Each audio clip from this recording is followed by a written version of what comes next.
Jesus, my Savior, you are my faithful friend. You made me, and you know me, and you've seen my every sin. And my soul is amazed by this gift of your grace and these arms that take me in. Sweet Jesus, my Savior, you are my faithful friend.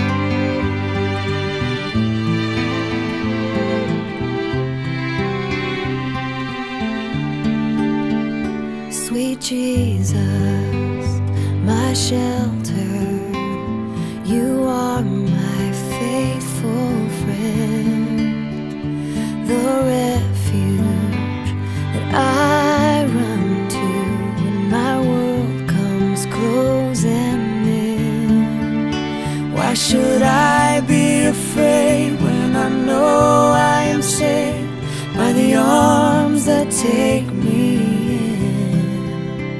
Sweet Jesus, my shelter, you are my faithful friend. We all know what generosity is. Generosity is when the haves give to the have-nots. It's the billionaire pledge, the big gift, the big check. It's stewarding your time, talent, and treasure wisely to share the excess with others. But if we have the right map, why can't we find our way? Christians tithe a far smaller share of their income today than they did during the Great Depression. For all the calls to stewardship and radical giving in recent decades, our wealth has skyrocketed, debt has expanded, and giving has plummeted. The Bible presents a much grander, richer vision of generosity. Generosity is central to the heart of God.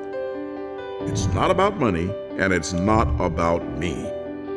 We're created in the image of the greatest giver in the universe. Everything we have is a gift. God made us by and for generosity. J.I. Packer calls generosity the focal point of God's moral perfection. God gave us life so that we could give life to one another. God gave us Christ so we could give Christ in us to others. This means generosity is not merely a luxury of the rich. It stands at the heart of our creation, our salvation, our purpose. That's why generosity is about so much more than money. Financial stewardship is not the capstone, but merely the groundwork of a generous life. If stewardship is like the law, generosity is like grace, surprising, extravagant, and always overflowing our petty calculations of what's possible, prudent, and deserved. The generous giver does not build himself up. He lays himself down to lift up another. Jesus did not just give us things. He gave himself to us and reconciled with us. Christ-like generosity is never merely transactional. It's relational. It's not just sending food to the tables of the poor. It's inviting the poor to our tables. And when we've learned to love deeply, relational generosity becomes sacrificial generosity. Like Christ, we make ourselves poor to make others rich. So what if we truly began to give our first and finest, not the least and leftover? What if we took righteous risks for a kingdom harvest? What if we tore down the walls and gave ourselves one to another? What if we were less intent on building a legend of greatness than forming a legacy by making others great? What if we gave not only our excess, but our essence, helping men and women become who God made them to be? See, generosity is not an obligation, but an invitation. An invitation to participate in God's redemption of all things and to know the great joy of the great giver as we live the life that's truly life.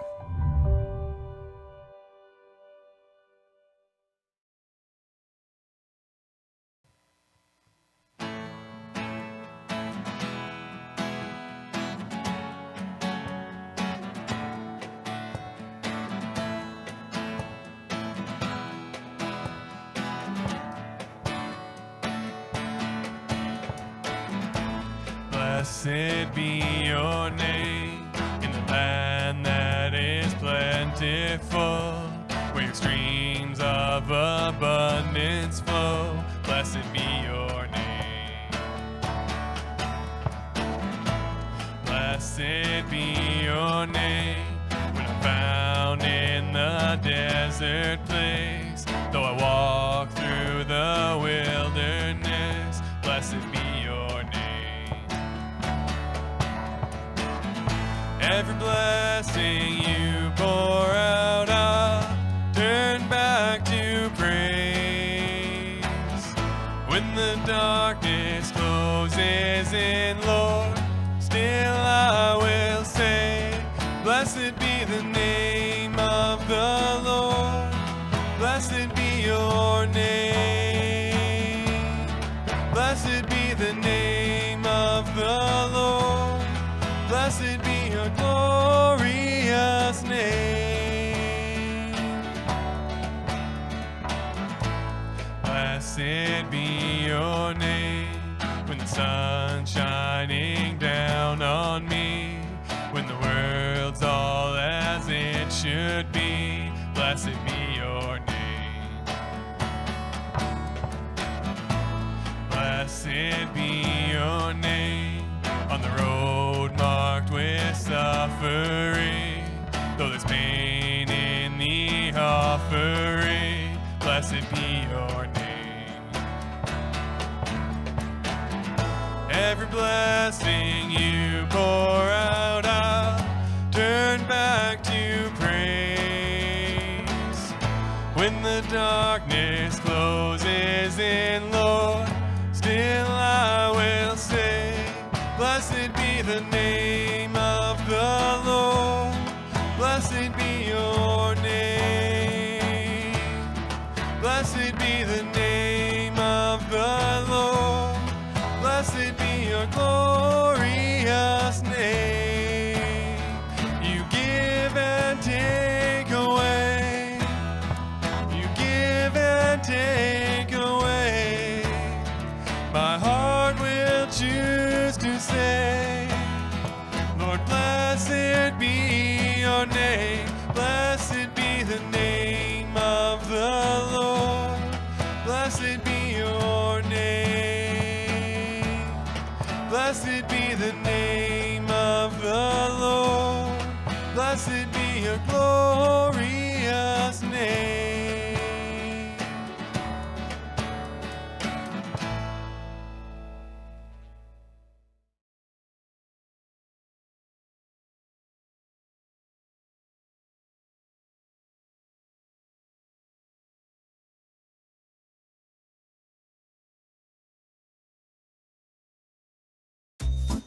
Stories of the Bible. Adam and Eve's sin. This is Adam. Hey. And this is Eve. Hi. Who were the first people on earth. They lived in the Garden of Eden, which was a beautiful place that had everything they needed. Adam and Eve took care of the animals and could eat from any of the trees in the garden, except for one. This was the tree of the knowledge of good and evil, and God told them not to eat from this tree.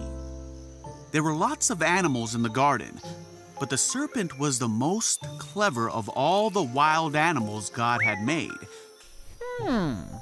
One day, he asked the woman, Hey, Eve. "Did God really say you must not eat the fruit from any of these trees in the garden?" No.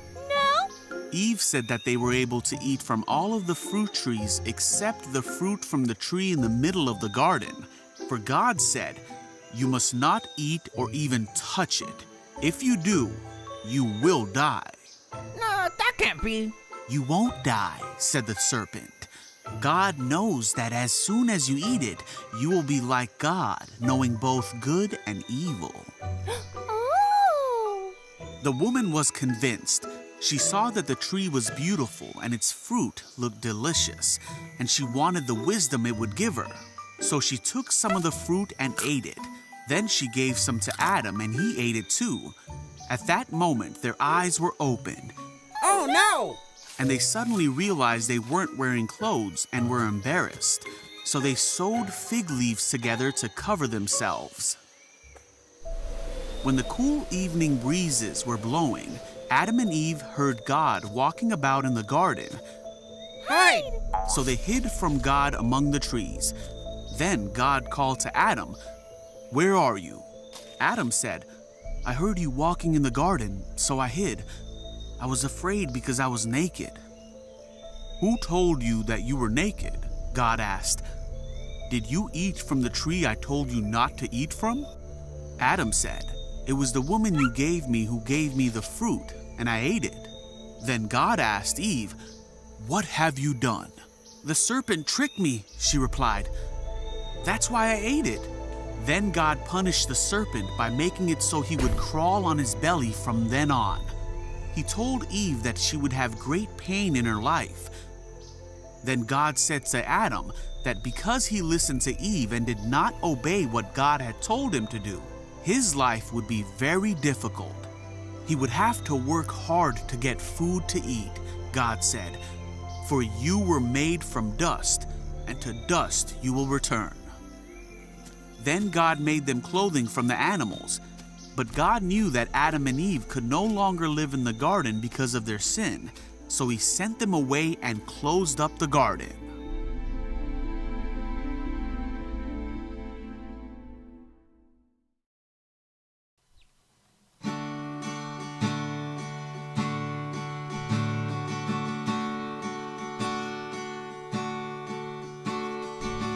Who am I that the highest King would welcome me?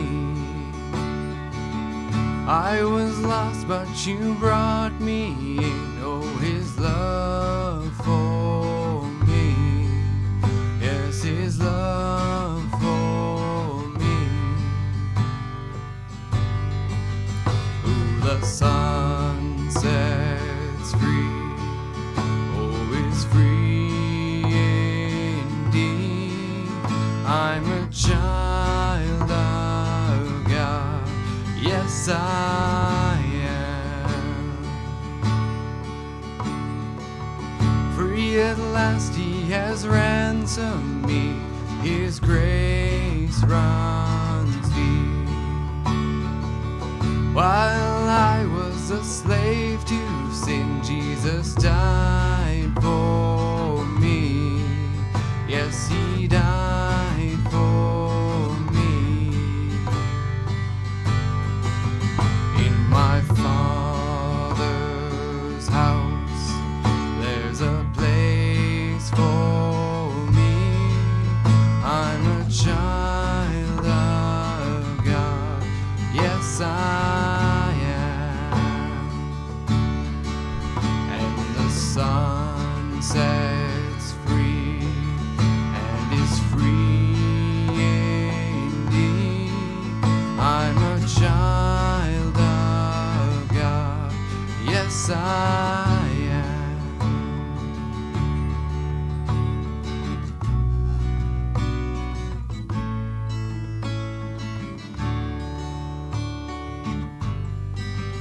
I am chosen, not forsaken. I am who you say I am. You are for me, not against me. I am who you say I am. I am chosen, not forsaken. I am who you say I am. You are for me, not against me.